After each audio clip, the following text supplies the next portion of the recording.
ইচ্ছে প্রদীপ জ্বালিয়ে রাখো অন্তরে।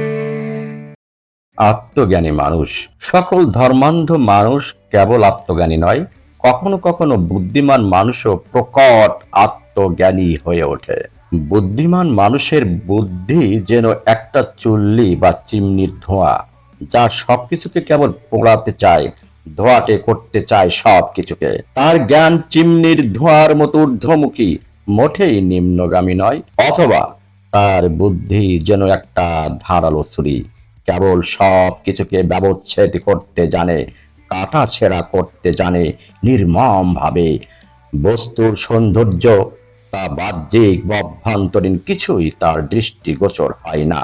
সেই ক্ষেত্রে বস্তুর অন্তরাল সৌন্দর্য শুধু বিনষ্ট করে না, বরং তার গতি ও প্রকৃতির বিকৃতি সাধন করা তা কত কুৎসিত ও কদর্য হতে পারে। বুদ্ধিমান আত্মজ্ঞানী মানুষ সে কথা ভেবে দেখার অবকাশ পায় না। ধন্যবাদ।